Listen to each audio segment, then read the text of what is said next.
우리 부부는 맞벌이로 현재 딸 한 명을 키우고 있습니다. 남편에게는 형님이 한 분 계신데요. 눈이 많이 높은 편이라 우리가 결혼을 하고 난 뒤에도 한동안 결혼을 안 하고 있었습니다. 시부모님은 그 부분에 걱정이 많은 편이었고요. 그러던 어느 날 아주버님이 결혼할 사람이라며 가족들에게 예비 형님을 소개해 줬어요.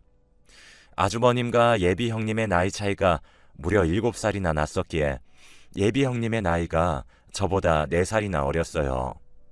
그 부분에 있어서 불편한 점이 없다고 하면 거짓말이겠지만 자주 볼 사이가 아니었기에 크게 신경 쓰지 않으려고 노력했습니다. 사실 우리 시댁 식구들은 큰 행사가 있지 않으면 모이거나 그러진 않았거든요. 시어머님 자체가 워낙 조용조용 하셨는데요. 그냥 각자 알아서 잘 살라고 생각하시는 그런 분이셨거든요. 그랬기에 우리도 굳이 일부러 시댁을 찾아가거나 그러지는 않았고요. 우리 딸이 태어났을 때도 시어머님만 딱 한 번 손녀의 얼굴을 보러 왔을 뿐 크게 관여하지 않았습니다. 하지만 저는 그런 시어머님이 오히려 편했다고 해야 할까요? 그런데 형님은 그런 우리와는 전혀 다른 그런 사람이었어요. 아주버님과 형님이 결혼을 하고 난 뒤에 이런저런 사건이 터지기 시작했는데요. 우선 형님은 오지랖이 엄청 넓은 그런 사람이었어요. 한마디로 그냥 가만히 있지 못하는 그런 사람이었습니다. 일을 스스로 만들어서 하는 그런 사람 말입니다. 참고로 형님은 전업주부인데 결혼하기 전에도 딱히 제대로 된 일을 해본 적이 없었다고 합니다. 그냥 이런저런 아르바이트를 하다가 아주버님을 만나서 결혼했다고 들었거든요. 그렇게 아무래도 저보다는 시간이 많이 날 수밖에 없었겠죠. 하지만 그런 형님에 비해 저는 일을 하고 있었기에 항상 바쁠 수밖에 없었어요. 다행히 남편이 많이 도와주고 있었기에 큰 불만은 없었지만 맞벌이가 절대 쉽지 않다는 것을 절실히 느끼고 있었습니다. 형님은 그런 우리를 잘 이해하지 못한 채 자꾸만 일을 만들기 시작했고요. 신혼여행을 다녀온 형님이 어느 날 저를 따로 찾아왔는데요. 퇴근 후 부랴부랴 딸을 유치원에서 데리고 집에 들어오자마자 형님에게 전화가 걸려왔어요. 동서, 나 동서 집 앞인데 잠깐 들어가도 되지? 네? 저희 집 앞이요? 그게 미리 연락을 하고 오셔야 저도 제가 말을 하고 있었지만 형님이 제 말을 단박에 끊고는 말을 이어나갔어요. 형님 동서 사이에 뭐 그렇게까지 격식을 차려. 앞으로 친하게 지내야 하는데. 아니, 그래도 저희가 맞벌이다 보니 퇴근 후에 집에서 이것저것 할 게 많거든요. 근데 지금 막 퇴근하고 들어와서 집안이 너무 엉망이어서요. 괜찮아. 나 지금 동선의 집 문 앞이야. 문 좀 열어봐. 형님은 제 말을 듣는 둥 마는 둥 초인종을 눌러댔어요. 그런 형님의 행동에 기분이 많이 상할 수밖에 없었는데요. 그냥 다짜고짜 집을 찾아온 것도 이해할 수 없었고, 비록 제가 동서라고는 하지만 4살이나 많은데 대놓고 반말을 하는 것도 기분이 나빴거든요. 그렇게 제가 굳은 표정으로 문을 열어줬지만 그런 제 마음을 아는지 모르는지 형님이 당당하게 집 안으로 들어왔어요. 어머, 나는 동서가 집이 엉망이라고 하길래 그냥 하는 소린 줄 알았는데 이거 완전 개판 5분 전이네. 아무리 그래도 주부가 너무 심한 거 아니야? 그게 남편이랑 제가 새벽 5시 30분에 일어나서 준비하는데도 애 밥 먹이고 그러다 보면 시간이 빠듯하더라고요. 아침에 회사까지 가려면 차도 많이 막히고 해서 다녀와서 정리하고 있어요. 동서, 아무리 그래도 집이 이렇게 난장판이 될 것 같으면 더 일찍 일어났던가 했어야지. 이건 진짜 너무 심한 것 같네. 아무튼 우리나라 여자들 문제야. 요즘 맞벌이니 뭐니 하면서 집안 꼴을 아주 개판 만들어 놓고도 아주 당당하잖아.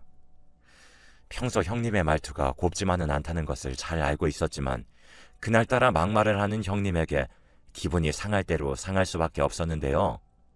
생각 같아서는 한마디 쏘아붙이고 싶었지만 굳이 상대할 가치가 없어 보였기에 꾹 참고 말았습니다.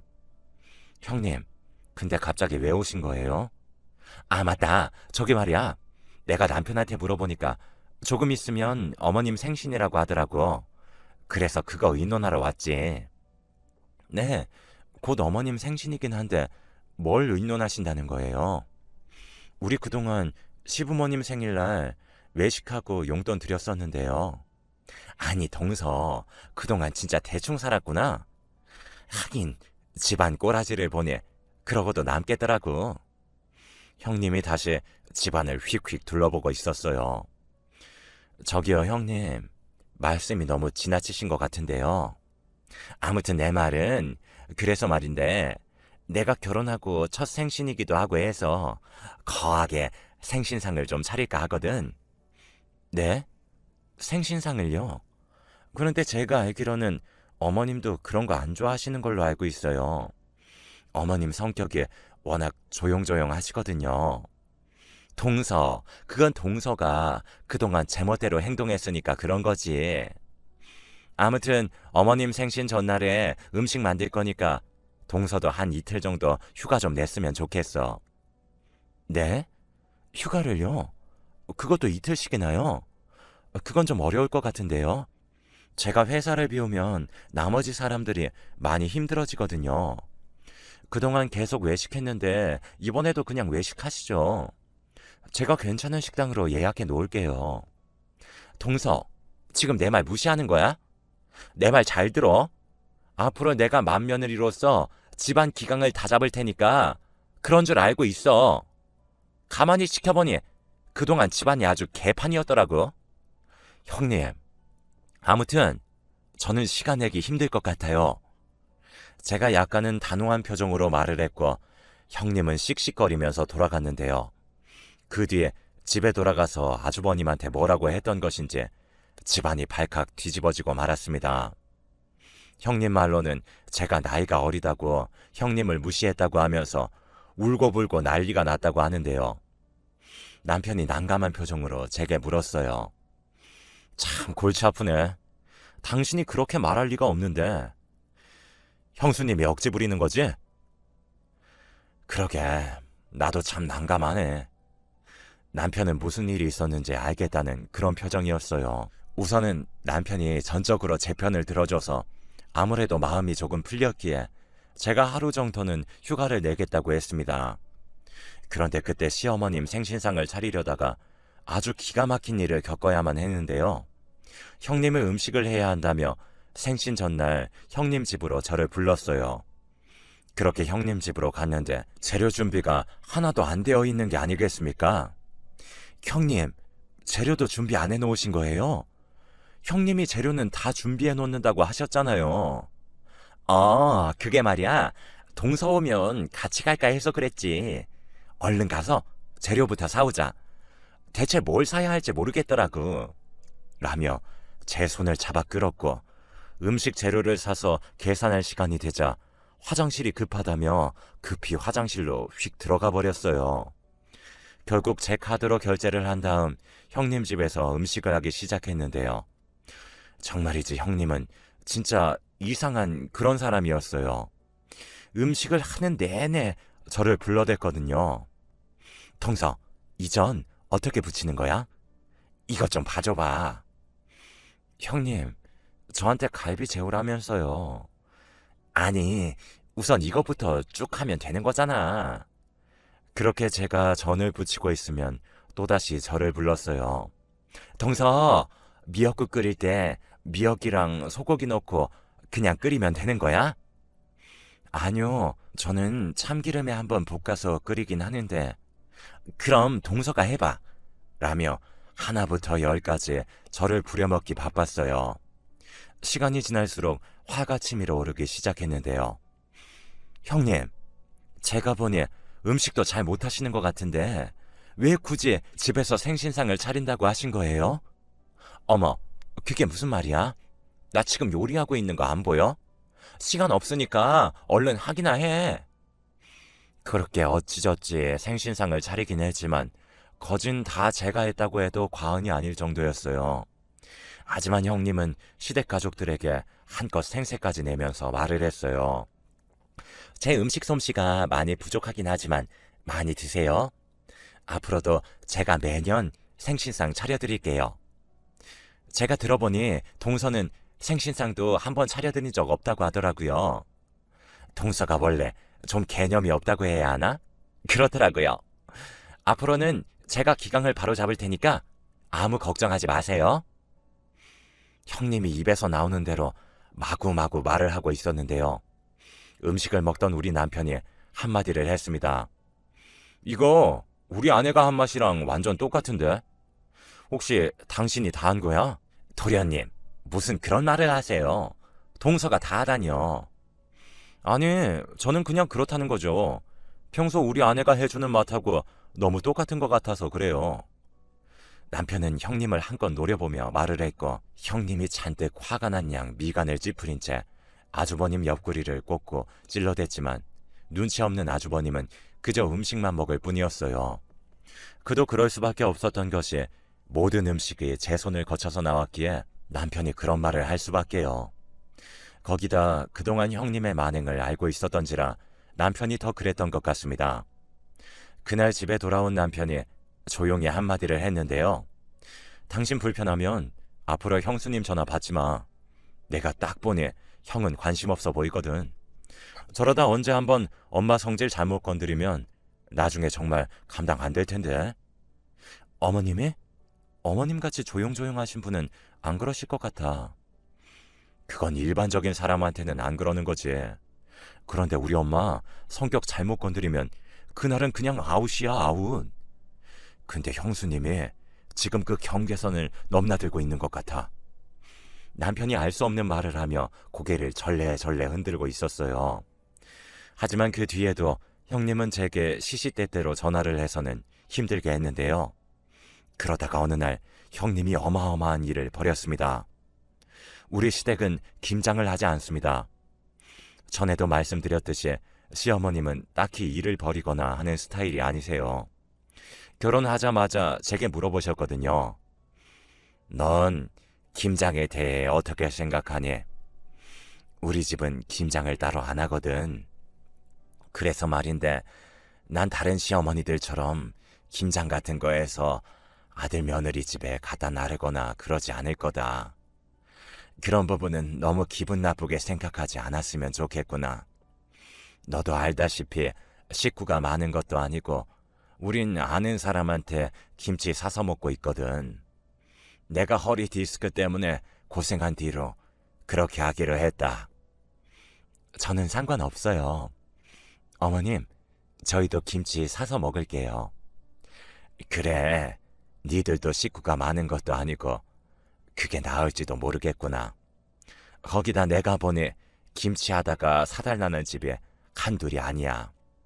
그럴 바에는 그냥 안 하고 마는 게 낫지. 난 도대체 이해가 안 되는구나. 그렇다고 해서 친정엄마한테 시켜 먹지 말고. 이 김장이 보통 힘든 게 아니거든. 알겠어요, 어머님. 그렇게 우리는 시어머님이 잘 아는 분에게 김치를 사서 먹고 있었습니다. 그 부분에 대해서 시어머님이 형님에게도 미리 말을 했었고요. 그런데 형님이 대형 사고를 쳤답니다. 시어머님이 분명 김장을 안 한다고 했음에도 불구하고 어느 날 시댁으로 배추를 잔뜩 배송시켰거든요. 배추를 보고 시어머님이 경기를 한 건 말할 것도 없었고요. 놀라신 시어머님이 우선 제게 전화를 하셨어요. 예, 지금 우리 집에 배추가 엄청 많이 배달되어서 왔는데 너 혹시 이게 무슨 일인지 알고 있는 거야? 네? 배추가요? 아니요, 저도 잘 모르겠는데요. 근데 얼마 전에 형님이 제게 전화해서 김장 얘기를 꺼낸 적은 있었어요. 그래서 제가 형님한테 우리는 그동안 김장 안 했다고 말했는데 김장을 안 하는 집이 어딨냐고 뭐라고 했던 적이 있긴 했어요. 근데 저도 바빠서 잊고 있었고요. 어머님, 제가 형님한테 전화해볼까요? 아니다. 너 바쁠 텐데 내가 전화해보마. 내가 그렇게 일렀는데. 그쯤에서 시어머님도 화가 많이 나신 모양이신지 말을 아끼는 그런 모습이었어요. 그렇게 퇴근 후 제가 시어머니께 전화를 드렸는데요. 시어머님이 땅에 꺼져라 한숨을 내쉬고 계셨어요. 아니, 직접 김장을 한다고 배추를 이렇게나 많이 보냈지 뭐니. 지금 베란다에 배추가 한가득이다. 이를 어쩌면 좋니 그래? 형님은 뭐라고 하는데요? 걱정 말라고 하지. 내일 자기가 와서 다 한다고. 근데 저걸 혼자서 어떻게 다 한다는 건지 걱정이 태산이구나. 어머님, 어차피 내일 주말이니까 저도 넘어갈게요.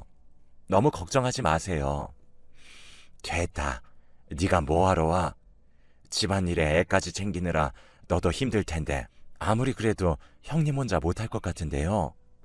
그러다 어머님 허리 잘못되실까 봐 걱정도 되고요. 제가 내일 아침 일찍 넘어갈게요. 물론 그날 저녁 형님이 제게 전화를 내서는 다음날 시댁으로 오라고 통보를 하긴 했습니다. 그렇게 다음날 시댁으로 갔는데요.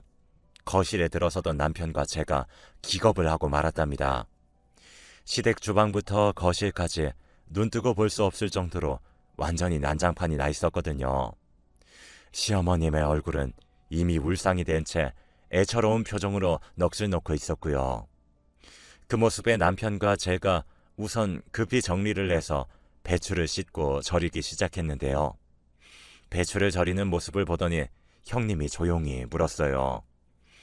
동서, 배추는 한두 시간만 절이면 되는 거지? 네? 아니 형님, 그게 무슨 말씀이세요? 배추를 어떻게 한두 시간 만에 절여요? 보통 못해도 반나절은 절여놔야 되는 걸로 알고 있어요. 그래서 요즘은 절인 배추도 많이들 사던데 왜 굳이 그냥 배추를 사셨어요? 근데 혹시 형님, 김장 한 번도 안 해보신 건 아닌 거죠? 내가 안 해보긴 뭘 안 해봐. 해봤거든? 그리고 절인 배추는 나도 알거든? 근데 그게 훨씬 비싸던데 나 원참 그걸 왜 사? 동서는 가끔 보면 경제관념이 없는 것 같아. 형님이 저를 있는 대로 노려보고 있었어요. 그 뒤에 일어난 일은 길게 설명하고 싶지도 않습니다. 한마디로 형님은 김장의 김자도 모르는 그런 사람이었거든요. 결국에는 이틀에 걸쳐 시부모님과 우리 부부가 다 했다고 해도 과언이 아니었거든요. 거기다 시어머님은 고질병이었던 허리에 문제까지 생겨서 한동안 병원에서 물리치료뿐만이 아니라 정밀검사까지 받아야만 했습니다. 하지만 시어머님은 형님한테 아무런 말도 하지 않았는데요. 평소 시어머님의 성격이 싫은 소리를 잘 못하는 그런 분이었거든요. 그리고 그날 이후 형님한테 대일 대로 대인 저는 더 이상 형님에게 놀아날 생각이 없었기에 은근슬쩍 발을 빼고는 그냥 모른 척하곤 했습니다. 그런데 제가 자꾸 연락을 피하자 기분이 상했던지 형님이 말도 안 되는 행동을 하기 시작했어요. 어느 날 제 친구가 인터넷에 올라온 내용을 제게 보내왔는데요. 아무리 읽어봐도 우리 시댁 이야기가 확실해 보였거든요. 내용을 자세히 읽어보니 대부분의 내용들이 제 뒷담화를 넘어서 욕을 하는 그런 내용들이었습니다.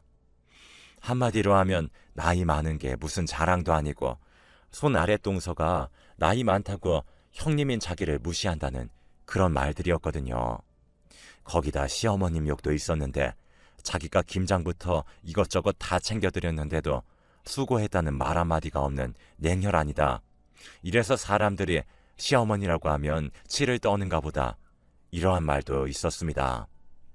아무리 봐도 우리 시댁 이야기 같았기에 친구가 알려준 카페로 들어가서 그 아이디로 적혀있는 글을 읽어봤더니 형님이 쓴 게 확실하다는 생각이 들었습니다. 그 글을 남편에게 보여줬는데 남편도 팡팡 뛰고 난리가 났었고요. 거기다 그 사실을 알고 시부모님도 난리가 났는데요. 인터넷에 시댁 가족들을 완전히 이상한 사람들로 글을 써놨기에 기가 막혀 하셨거든요. 그 뒤에 시부모님이 형님을 불러다 뭐라고 했던 모양인데 형님은 본인이 아니라는 말만 되풀이할 뿐 억울하다고만 했다네요. 자기라는 증거가 어디 있냐고 하면서 말이죠. 그렇게 저는 형님을 완전히 무시하기로 했습니다. 아예 전화번호를 차단해버렸거든요. 그리고 형님이 만든 시댁 단톡방도 나가버렸고요. 다만 아주버님이 제게 미안하다고 사과를 했기에 그냥 넘어갔어요. 그 뒤로는 시어머님도 형님을 좀 부담스러워하는 그런 눈치였어요. 그런데 어느 주말 남편이 놀라서 저를 불렀습니다. 여보, 이것 좀 봐. 지금 난리 났어. 왜? 무슨 일인데? 우리 집 단톡방 말이야. 거기에다 엄마가 실수를 해버리셨어. 그래서 형수님이 지금 이혼한다 만다 난리도 아니야. 단톡방? 거기 실수할 게 뭐가 있어? 아니, 엄마가 친구들한테 남길 내용을 우리 집 단톡방에 남겼다니까. 근데 그게 뭐해? 뭐가 문제될 게 있어? 엄마가 형수님 뒷담화를 한 게 문제지. 뭐? 어머님이 뒷담화를? 어머님 원래 뒷담화 그런 거 싫어하시잖아. 그러게, 내가 가만 보니 엄마도 그동안 형수가 무지 꼴보기 싫긴 했나 보네. 형수가 무지 마음에 안 든다고 썼더라고. 라며 남편이 놀라워했는데요. 그렇게 시어머님이 잘못 남긴 내용을 확인하고는 저도 깜짝 놀라고 말았답니다.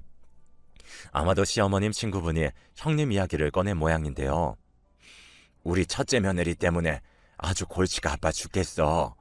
뭘 그렇게 수시로 찾아와서는 생색을 내는지 모르겠어. 둘째는 진득한 맛이라도 있는데 첫째는 아주 요상하다니까. 저번에는 그 인터넷 카페인가 뭔가에다가 내 뒷담화도 하더라고.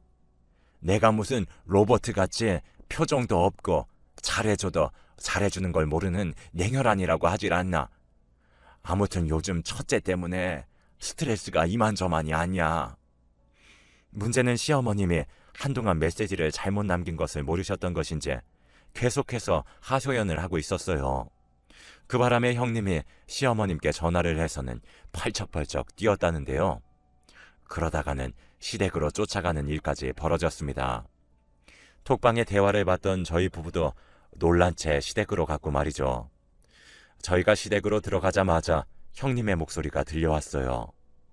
제가 어머님한테 어떻게 했는데 이럴 수가 있어요? 물론 내가 말 실수한 건 미안한데 너도 나 모르게 내 뒤통수 제대로 쳤잖니. 내가 너한테 뭐 해달라고 한 것도 아니고 네가 혼자 그런 거 아니야? 그리고 내가 너한테 하지 말라고 몇 번이나 말했잖니.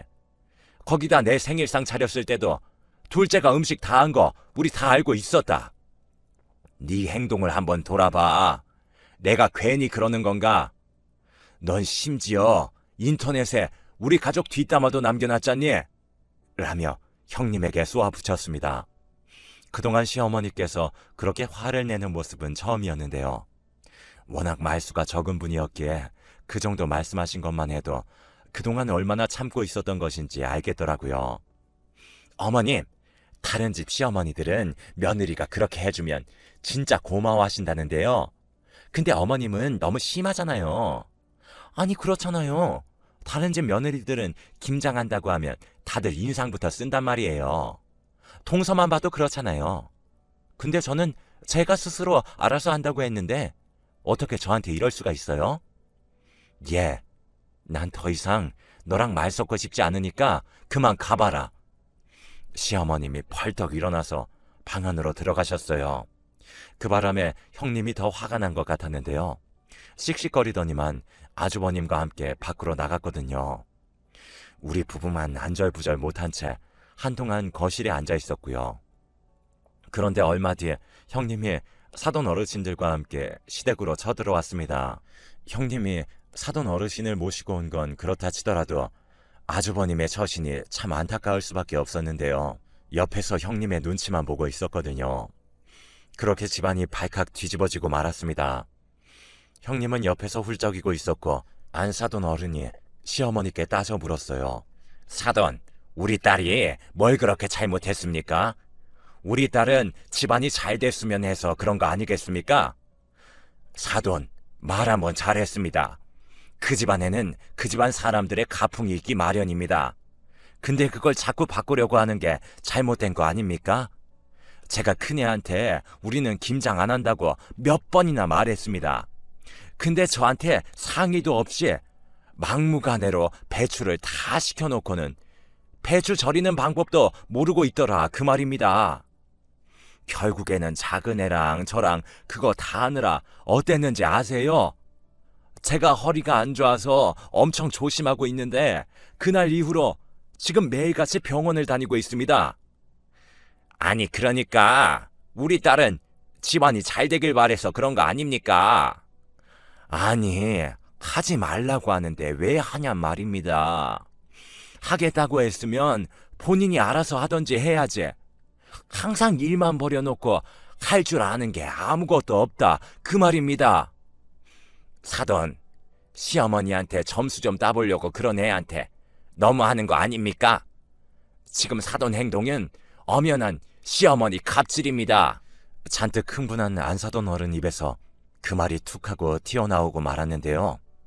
그 순간 시어머님의 온몸을 부들부들 떨며 간신히 화를 참고 있는 듯해 보였어요. 그 모습에 시아버님이 시어머님을 말리고 있었고요. 여보, 진정해. 제발 진정해. 사돈도 그만 가시죠. 지금 이런 상태에서 대화가 될 것 같지가 않습니다. 왜요? 제가 전곡을 찌르니까 양심에 찔려서 그러십니까? 그거 보세요. 사돈도 지금 캥기는 게 있으니까 그러는 거 아닙니까? 세상에 우리 딸 같은 애가 어딨다고 그러는 겁니까? 사돈은 양심이 없어도 너무 없는 것 같습니다. 안사돈 어른이 계속해서 시어머니에게 도발을 하고 있었는데요. 그 순간 시어머님이 포효하시기 시작했습니다. 야 김상배! 너 이 자식! 엄마가 이 꼴을 당하는데도 옆에서 보고만 있는 거냐? 네가 그러고도 아들이야? 니들이 헤어지든지 말든지 우린 관심도 없으니까 앞으로 우리랑 연 끊고 니들만 둘이서 살아. 집안이 떠내려가라 소리를 지르며 금방이라도 아주버님에게 달려들 기세였기에 우리가 그런 시어머님을 잡고 말렸지만 시어머님은 이미 이성을 잃은 듯해 보였어요. 그때 당시 시어머님의 눈에 흰자밖에 보이질 않았다고 해도 과언이 아니었거든요. 그런 시어머님의 모습에 안사돈 어른과 형님이 기겁을 했는데요. 그동안 조용조용하기만 하던 시어머님이 갑자기 돌변한 모습에 뭔가 잘못되어 가고 있다는 생각을 한 모양인지 슬금슬금 뒷걸음질을 치더니 출행랑을 치기 시작했습니다. 그 뒤에도 시어머님은 한동안 소리를 지르셨고요. 그동안 워낙 조용하고 말씀이 없던 시어머님이었기에 안서돈 어른이 만만하게 봤던 게 아니었나 싶었습니다. 하긴 저조차도 화가 난 시어머님의 모습이 너무나 낯설게만 느껴질 정도였으니까요. 잠시 뒤에 시어머님이 흥분을 가라앉힌 채 소파에 털썩 주저앉았어요. 내가 조용히 살려고 부단히도 노력하고 있구만. 왜 자꾸 사람 성질을 건드려? 아유 진짜 주먹이 운다 주먹이 울어. 예전 같았으면 한 주먹거리도 안 되는구만. 여보 잘 참았어. 아주 잘 참았어. 내가 얼마나 조마조마했는지 몰라. 시아버님이 시어머님을 달래고 계셨어요. 잠시 후 시어머님이 저를 바라보며 언제 그랬냐는 듯 부드러운 목소리로 물었어요. 작은 애야, 많이 놀랐지? 어머님, 아까는 진짜 너무 놀랐어요. 난 정상적인 사람들한테는 아주 순한 양이니까 너무 무서워하지 말거라. 이게 말이다. 상식이 없는 사람들한테 상식적으로 대해줄 필요가 없는 거거든. 봐라, 상식적으로 대해줬더니 사돈 집에 쳐들어와서 저러고 있지 않니? 내가 김장한다고 우리 집으로 배추를 한 무더기 보냈을 때부터 이미 단단히 벼르고 있었어.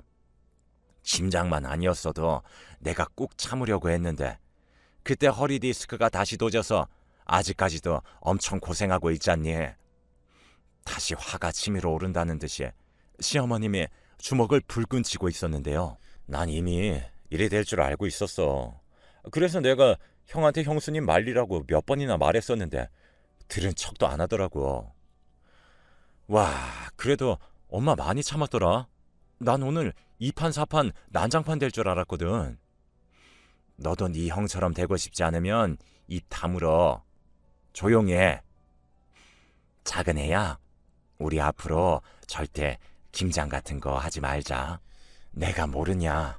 그놈의 김장하다가 사달라는 집이 한두 집이 아니라니까. 그래서 내가 절대 하지 말라고 그렇게 다짐했었구만.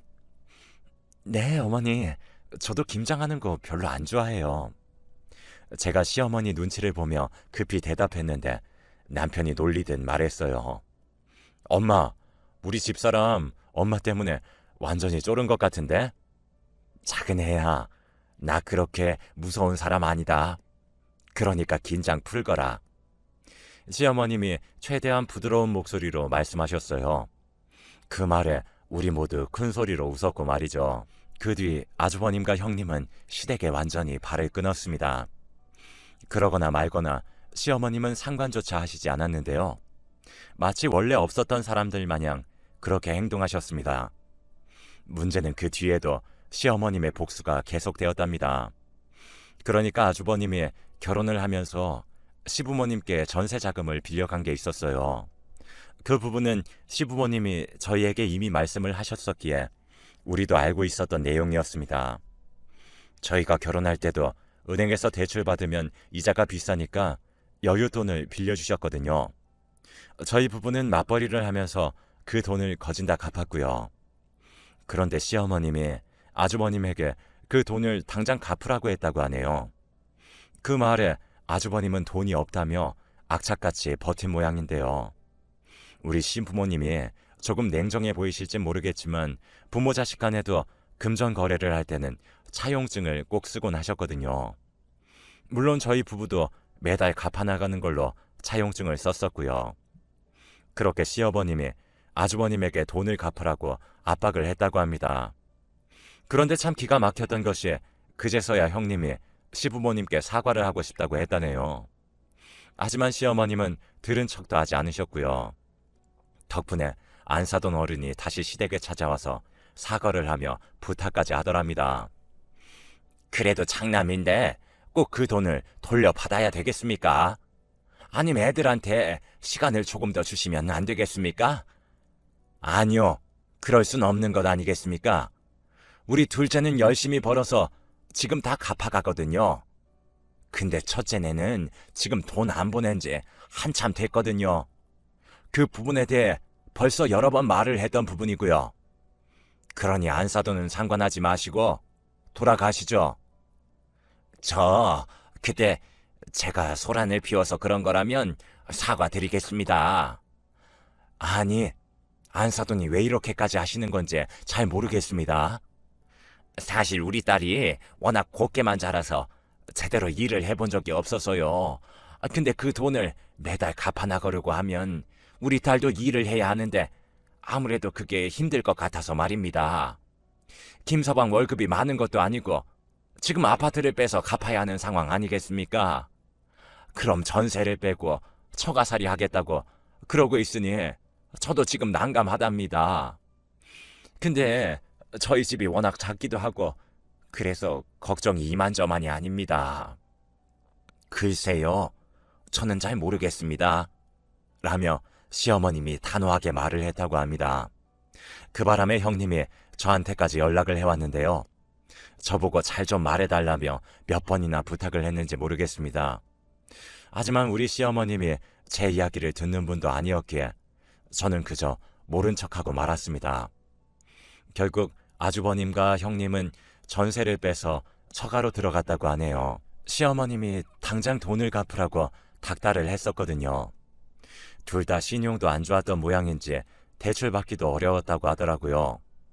지금도 가끔 안 사돈 어른이 시어머니께 연락을 하는 모양인데요. 형님과 아주버님을 시댁에서 살게 하면 어떻겠냐고 묻더랍니다. 물론 시어머님이 단박에 거절을 하셨고요. 형님은 그 와중에도 일을 안 하고 빈둥거리고 있다고 하는데 생각만 해도 갑갑하기만 하네요. 그리고 우리는 예전처럼 평화로운 시간을 보내고 있답니다. 그렇게 그냥 시어머님이 하라는 대로만 했다면 큰 문제가 없었을 텐데 왜 이 사달을 만든 건지 도무지